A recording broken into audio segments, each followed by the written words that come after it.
So welcome. This is an interview we're doing with Mike Beckham. He's the CEO of Simple Modern, company that did 100 million in revenue last year. If I believe that's correct? Yeah. Incredible. Thank you for coming on. Yeah, excited to talk. Awesome. So you were also a student at OU. What was your experience like there? I think you graduated in 2003, correct? Yeah, so I was a kid, grew up in Oklahoma, and I probably thought I'd go out of state, honestly. But I always standardized tested pretty well, and I got a score on my SAT where I kind of could have gone anywhere. And the state of Oklahoma had this like Regent scholarship where I could get a full ride to go to OU, and I felt really recruited by OU, and so kind of to my surprise, I ended up there in 1998, and then like you said, the scholarship went for 5 years, and so I took all 5 of those and graduated in 2003. Awesome. That little clicking, Yeah. that's like it's a little flipboard. It anytime there's a sale on our website. That's awesome. So it's like that's why that thing keeps clicking. Is just like every time somebody buys something on the website, that little thing. So that's the background noise you're hearing there. So with the score you got in the SAT, or was it the SAT or ACT at the time? The SAT, they both were out there, and it's actually kind of a funny story. I did a little bit of preparation for the SAT, but I went and took it. There was this high school, Bishop McGinnis High School in Oklahoma, where I went and took it in this classroom, and I scored at the time it was out of 1,600 points. I scored like a 1350 or 1340, and I thought I could do better. And so like 2 months later, I took it again. They put me in the same high school. They put me in the same classroom. Got the score back, got a 1390. A month later, I took it again. Same high school, same classroom, 1440. I took it again a month later. Got a 1490. Again, same place. Took it again one more time. They kept sticking me in the exact same place. It was just like almost like on like every few weeks I was back in the same place taking the same test. And then the last time I got a 1540 out of 1600. So that was enough to. I actually signed up for it one more time because I'm like, it's going up 50 points every time. Am I going to be able to max this out? But I already had a good enough score to get a full ride, so I didn't take it the last time. Awesome. Yeah, I mean, that's a score that a lot of people would initially kind of think, oh, Oklahoma, I mean, I guess it doesn't have the reputation of high standardized testing scores, but clearly you've done extremely well here. Do you think a lot of what college is the reputation behind the school, or is it what the student kind of makes of it? Yeah, so I'll make a couple points here. The first is what I was at 18 was I was a lot of potential and natural talent that I basically wasted for the most part. Like what I saw my natural gifting as is an opportunity where I didn't have to work as hard. Didn't have to study as hard. There were stories about me like when I was a freshman or sophomore in college where I wouldn't go to a class for several weeks and I'd pull an all-nighter and I'd still get an A on the test. And I thought that was cool. What I realize now is that was just idiotic. That really, I cheated myself a lot with my attitude towards education. That education is for you. You know, it's not a box you check so that someday somebody wants to hire you, but it's for you, and it's about enriching yourself and your own mind and your own thought processes. So another way of saying that is growth mindset. I developed a growth mindset sometime. It started to take hold sometime in college. I wish it had happened earlier, but the reality is I kind of coasted for far too long.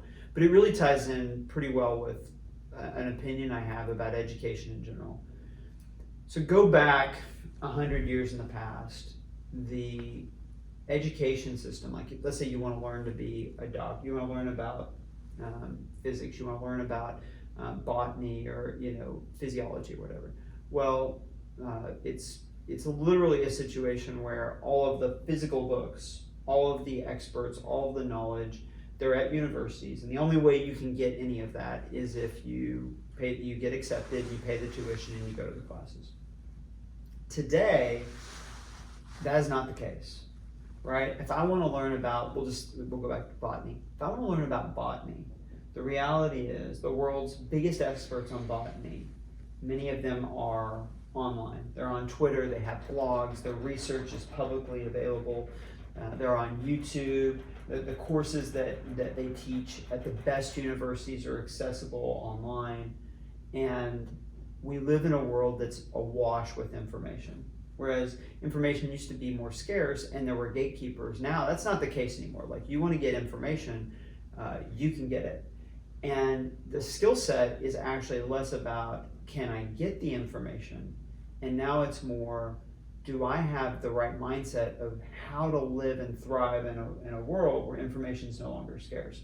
So as an example, OU had me come and speak at a prospective student event a couple of years ago.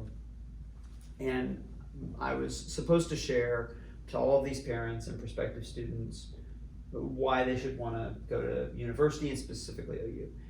And what I told them was that the thing that universities used to do is they would say, hey, you come here and you're going to learn this information. This is one of the only places in the world you can learn this information.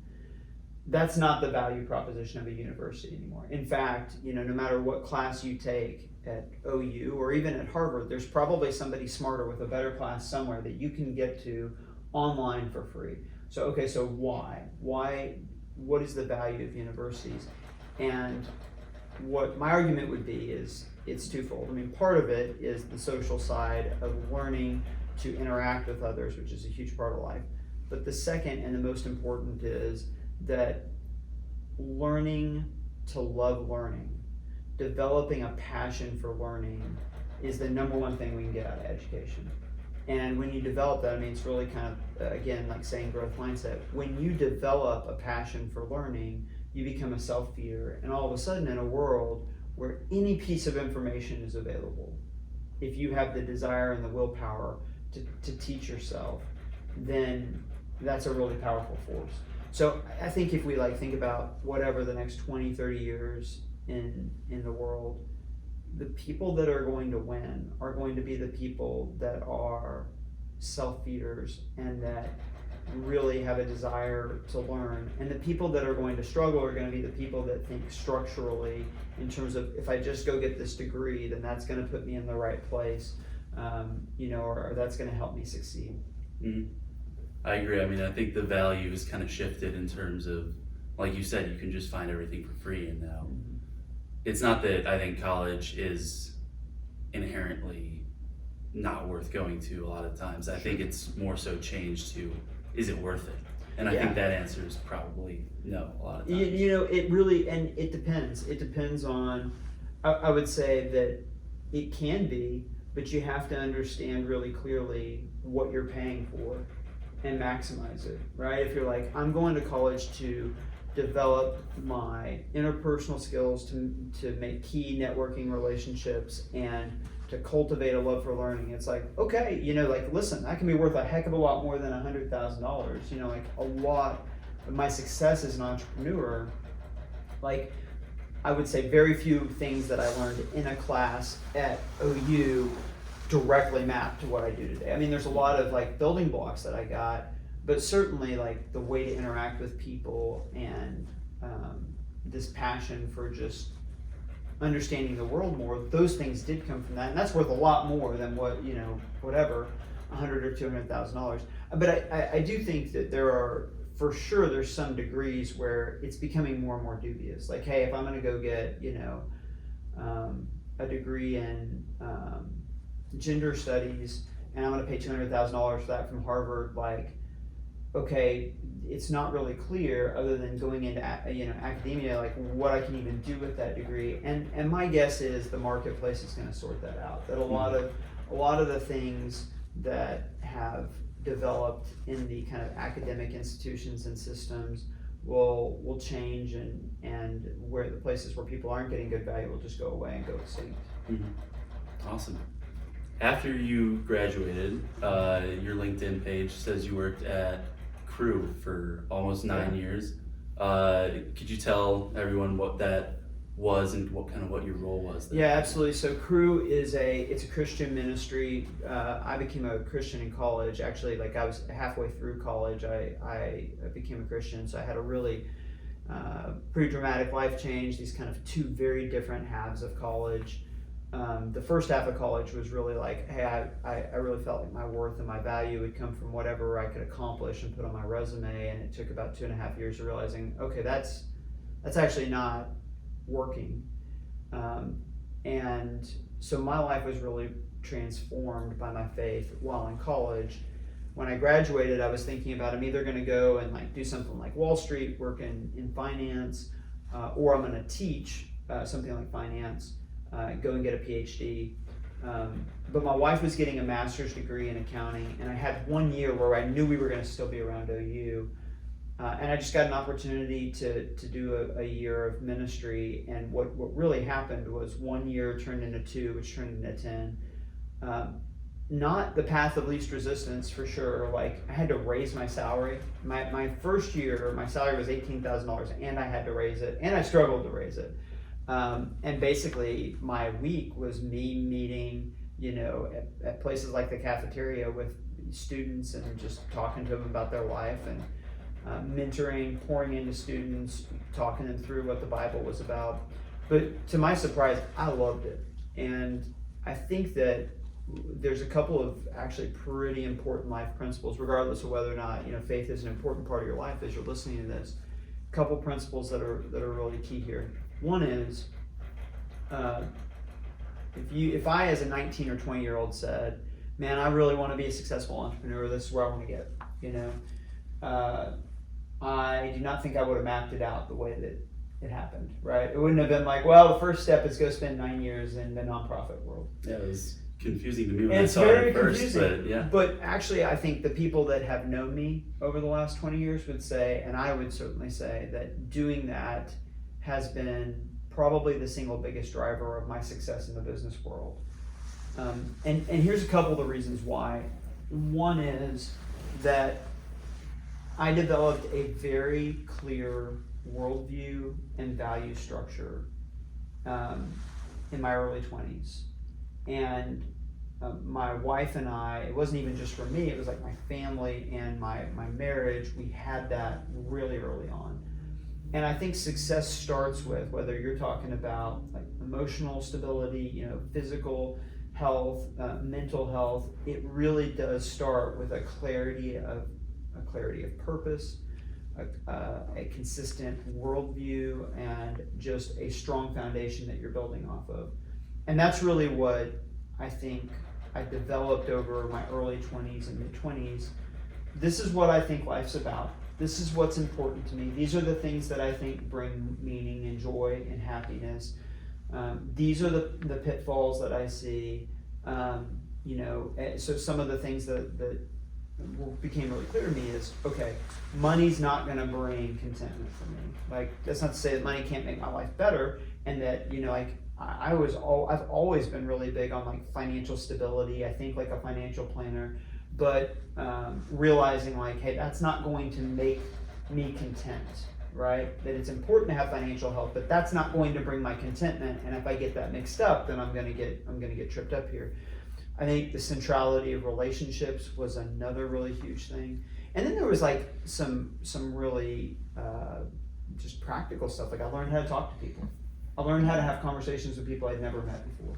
I learned how to share my perspective without being disagreeable, right? Like to have a different perspective than somebody. I learned how to teach things and how to explain things. I learned how to sell, right? And no matter what, I would make the argument that no matter what you do, the ability to sell is important. Whether you're a researcher, doing cancer research, well, you've still got to be able to sell to people to be able to achieve grants so you can do your work. All the way to if you're going to be, an entrepreneur, it's like a job of constantly selling, constantly persuading people. So I developed all these life skills, and I developed a really clear sense of who I was, what I believed life was about. That then, in my 30s and my 40s to this point, I'm 43, my life has been this process of my circumstances rapidly changing and being a lot different. Like I went from, like I said, making, kind of peanuts and working in the ministry world, and I raised it.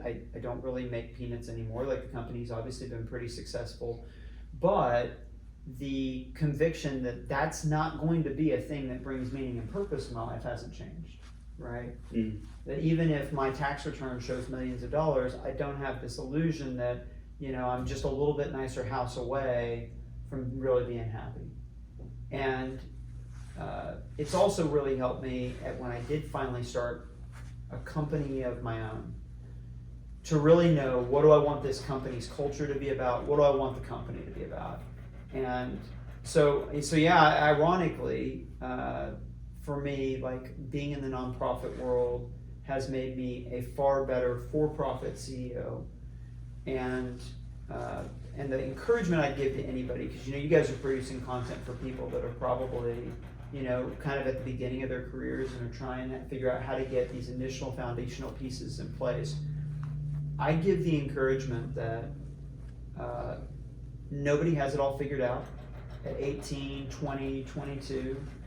And that this idea that there's one path, and that if you're not on that path, or if you make mistakes, things aren't going to work out, is just like fundamentally untrue. That your 20s are about learning and about trying things and about growing and developing yourself. And if you do that, you're setting yourself up for success. Absolutely. What then ultimately led you to shift to the corporate world at that point? So when I was leading the ministry at OU, I have a younger brother. He's 2.5 years younger than me. He had made a good amount of money in internet marketing, but he really wanted to start a company, and he had an idea for one. He approached me and said, would you be willing to help me start it? So helped him to recruit some other people that could be full-time executives, and I told him, listen, I'd be happy to help in like a part-time capacity. So we launched this company. It was like an online auction company in 2009, October 2009. It took us a couple months to really figure out what we were doing, but then we started to really hit product market fit, and by November of 2010, we had our first $1 million revenue day, which, I was at this point 31. My brother was 28, 29. So it was totally like a bunch of kids that didn't even really realize like how absurd what was happening was. And basically, I this thing that I thought was going to be like a part-time side job had quickly turned into more than a full-time job, as you can imagine. I was running a really important part of the business. And then we had this ministry that was growing that I loved. And then we got pregnant with our first kid, my son. And I just realized that I was not going to be able to do all the things that I was doing with the level of excellence that I wanted to. And that I was going to have to I was kind of trying to ride multiple horses with one butt. And so spent a lot of time talking to my wife and talking to people that I respected, and really came to the conclusion that for me, impact, I could make more impact, and the calling was in the business world, so transitioned to full-time in the business world about 11 years ago. Is that company still alive today? That company is, I think it's just at the very end of its life cycle, which means it was almost a 15-year company. Which this is one of the things that I came to appreciate, is that the number of companies that are started that are more than 10-year companies. I mean, it's a very statistically improbable thing to start a company that lasts more than 10 years.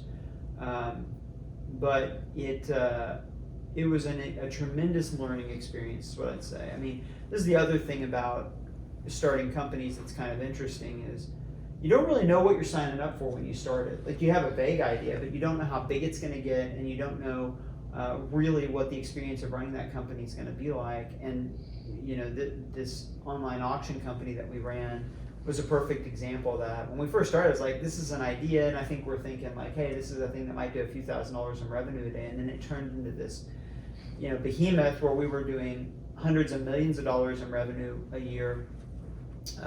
And so sometimes you don't quite get what you bargained for, but that's part of what comes with entrepreneurship. Is when you start a business, you have to be fairly open-handed with the way that it's going to develop and grow over time. Awesome. So a lot of people start companies for different reasons. Yeah. Obviously, Keybids, I think that was the company. Yeah, Quibbins, yeah. Quibbins, okay. Yeah. Started for its own reason. financial gain, social good, and just coming up with an interesting product. Yep. How did Simple Modern start? So the benefit that I had with Simple Modern is I'd done 10 years in the nonprofit world. I'd done 5 years running a for-profit company. I had experienced enough that I think I had a lot of clarity about how I wanted to be using my time and the type of impact I wanted to be making, which is kind of the point that I was making earlier. This is the stuff that matters. You can't really answer questions like, how do I have great mental health, physical health, financial health, without knowing your own definition of success, right? You have to kind of start there. And I had established what my definitions of success were.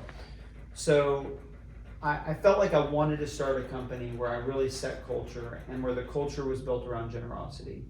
My wife and I love giving, and when I was in ministry, I was on the receiving side of giving, which gave me a whole nother appreciation for it. So I felt like I was still supposed to be in the for-profit world, but I really wanted to do it in a way where I was in the for-profit world and I was making a giving impact. So the co-founders and I, from the very beginning, we knew we wanted this company to be a company that gave, and that hopefully it would be successful and produce profits, but that we would be able to give a lot of those profits. So ironically, when people ask me about the company, I didn't know we were going to do drink-ware until a few months in to the company. We tried other products first and had some success, but nothing like we did with drink-ware. What were some of the ones you started? Like we sold like a stainless steel tea infuser. We sold a baking mat, like a silicone baking mat, and we had I would say just enough success that we realized, hey, we can do this. We're on the right path. But then obviously once we got into drink-ware, it was like a totally different, just a totally different level. But the big thing that I took away from the early months was the type of culture we wanted to build, and that we wanted to have really satisfied customers with a really high quality product.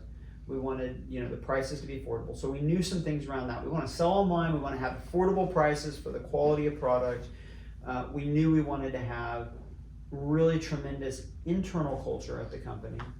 And we knew we wanted to give generously. And we knew all that before we knew what product we wanted to sell.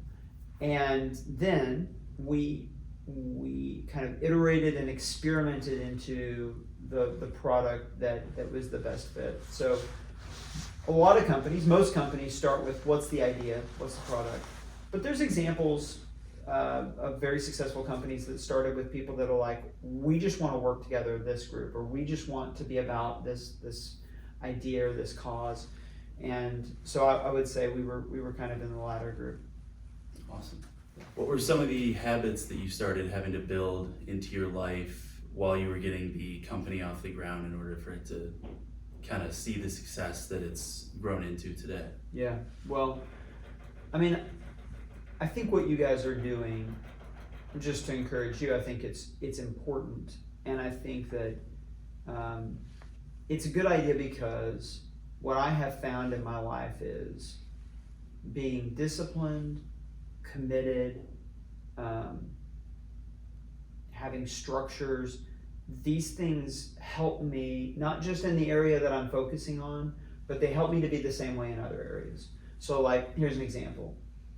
It's pretty easy, if I'm being really lackadaisical about how I eat, to start to be more lackadaisical about being on time, or more lackadaisical about missing a workout, right? But the more that I really pay attention to what I eat at lunch, I'm that much more deliberate to make sure that I actually get a workout in that night, or that I'm paying a little bit closer attention to how I'm spending my money or what investments I'm making. So I think in general, developing the internal muscle of being able to focus and have discipline and work ethic around areas of your life is something that you have to do to build a successful company. And the kind of benefit that you can reap is that it can help you to be more deliberate in all the areas of your life. This isn't always true. You'll read stories about guys that start companies and they develop a really great work ethic around their company, but then they just let everything else kind of fall apart. They let their relationships fall apart. They let their body kind of fall apart. They start eating badly. So for me, especially because I had gone through the process of starting a company before and scaling it, what I knew is I need to be thinking long term. And so me thinking long term means, yes, I'm going to have to get after it. Like when we started the company, I knew like I need to be willing to work more hours than anybody. I'm going to have great work ethic. But I also knew I need to pay attention to what I'm eating. I need to pay attention to if I'm working out. I need to pay attention to how am I treating the relationships in my life, starting with, my family, and my co-founders, but also more generally, like, am I keeping up friendships outside my life? Because all of these things are the things that keep you healthy and successful over not just a 12-month period or a 3-year period, but a 10-year period, a 30-year period. So that was the advantage of being a second-time founder, is that I was a lot more deliberate holistically, like with every area of my life. I went into a season of, we had young kids at the time. So, I mean, I would be lying if I said that there were many free hours over the last 8 years. There's not, but at the same time, I've been able to continue to prioritize and be deliberate with all the different areas of my life that matter. And it's like a muscle, being deliberate, being intentional is like a muscle, and the more that you exercise it, the easier it is to continue to do it. So how do you implement your physical health into your daily life? Do you work out? Is it cardio? Is it... Yeah, so for a long time it was lifting 4 or 5 times a week, and then COVID hit, and so going to the gym didn't seem to make sense. And I really got into cardio stuff around then. So I remember, we were doing work from home, and I felt like after the first couple of months of COVID, I just felt like, man, I'm just sitting all day. I don't feel like I'm in very good shape. So I decided I'm gonna do a HIIT workout at night. And I found something on YouTube and did like a 20-30 minute HIIT workout. And I thought, okay, that feels pretty good. I'm just gonna see how many days in a row I can do one. And I started this workout program where I think over the next year, I think I did like 350 out of 365 days. I did a HIIT workout, and I did it at night because it was easy. The kids were asleep, my wife was asleep, and I would just go in the living room and get after it. But I developed the habit of doing that. So at this point, it's been a lot of cardio, but I'm working the strength training back in. I think the research says that you want a good mixture of being able to get some aerobic exercise, and then you need to be doing the strength training to get your lean muscle mass, and it makes everything easier. Because I had been lifting for like 15 years, I had a really good base that I was working off of, and so that's made it easier the last couple of years. I would say physical health is one of those like classic compounding things. That I'm 43, I don't look 43, I don't feel 43. Like a lot of people my age, I have friends that have kind of aches and pains. There's things about their body that are just starting to not look or feel the way they want them to. But it's like, there's a lot of days where it's not very fun to go to the gym. It's not very fun to go hop on the treadmill. But the discipline of doing that, you do really start to see the compounding effect by the time you get my age, where and especially it's like I've got young kids, so like it makes a big difference. Like I can go, last night I coached my son's basketball team. We played full court basketball for 2 hours, and it's like, I can go out there and I can play with them, and it feels great. It's not hard on my body. It feels great. So anyway, I would say that the biggest thing I've learned is like having balance between the different things that you're doing, and focusing on building lean muscle mass, but also being conscientious of your body composition, and then just being consistent have been the things I've really focused on. Awesome. Do you incorporate a diet into that, or? Yeah, so at points I would say this: the diet piece is the piece that depending on the month, there are times that it's better and times that it's worse.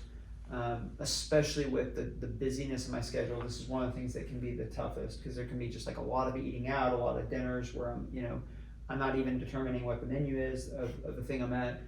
But a couple things that I've learned that are helpful there. I mean, one is I've had some periods where I've been intensely deliberate. Like I've gotten a glucose monitor and I've really watched how different foods that I eat impact my blood sugar and things like that. And I have developed some go-tos that I really like.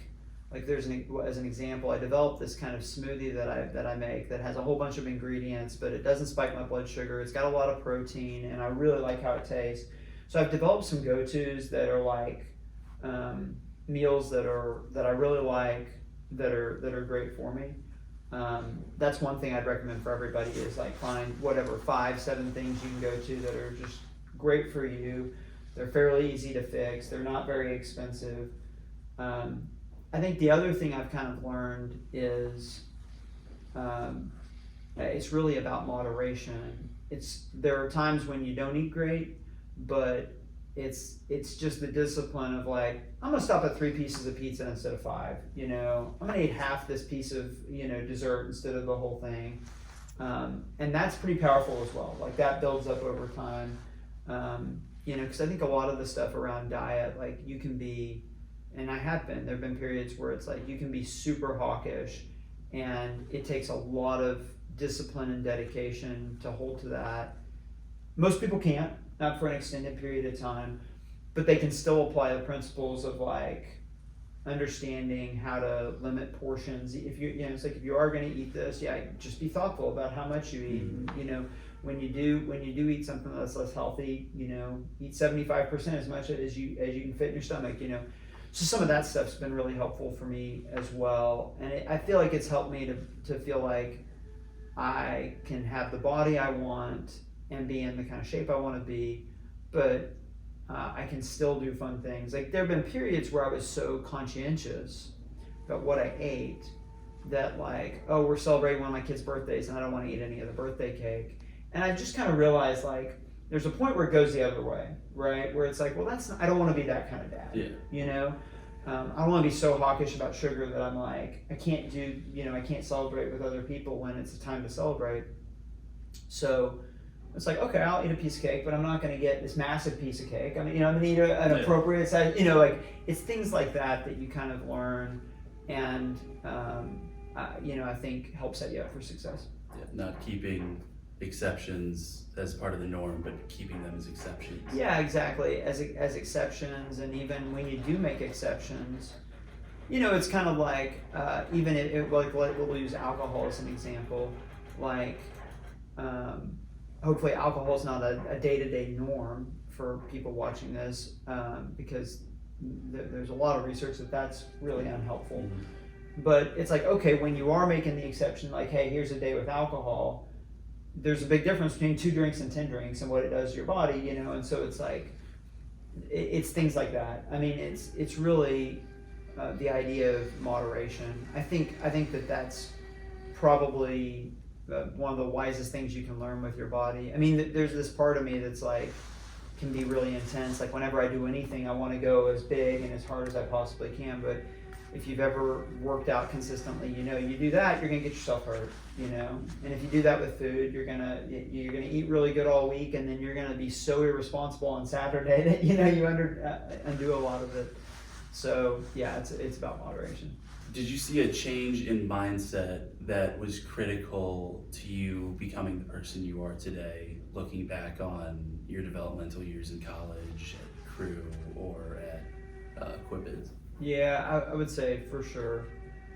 There've been several kind of key moments of deliberate choices. I mentioned one already. You have to understand what you're about. You have to understand what you think life's about, what you really value. If you don't have some kind of a character, faith, purpose, foundation, it's just very difficult to be a compelling leader. It's very difficult to build anything really meaningful. But especially it's difficult to be the type of person that other people get excited about following. I think the transition to I'm going to coast off my abilities to I'm going to have a growth mindset, and I'm going to take my natural abilities and I'm going to invest and work to get the most out of them, I think was a pretty big transition for me. And then, I think that the other ones probably have to do with how I treat people.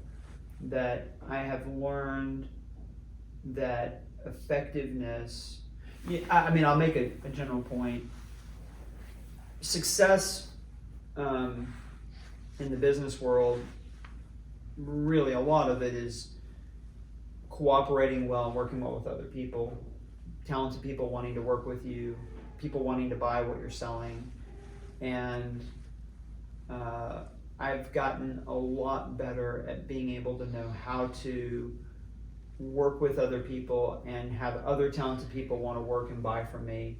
And the reason really fundamentally comes down to that I've just learned and developed the ability to just care more about other people, which is kind of counterintuitive in some ways, I guess. But that the more you care about other people and you want to help other people succeed and do well, there is a natural reaction of other people. They like you more. They want to work with you more. They want to buy from you more. They want to see you succeed. And so sometimes we can get so focused on our goals and what we want that it kind of gets us caught in this loop of selfishness. Whereas if we can get outside of that and say, really, there's a guy, Zig Ziglar, he was a motivational speaker, but he had this great quote that you can get just about anything you want in life by helping other people get what they want out of life. And so I think that was a breakthrough moment when I really started to apply that personally, that as I help other people win, I'm going to win. That I actually win more when I don't exclusively focus on how do I win, but when I focus on how do I help other people win. And so I think a lot of my business success has been as a result of that. Awesome. Yeah. Well, thank you for sitting down with us. This is Mike Beckham, Simple Modern, and had a great time chatting with you. Yeah, it was a great talk. I thought the questions were great. Awesome. Thank you. Yeah. Got it.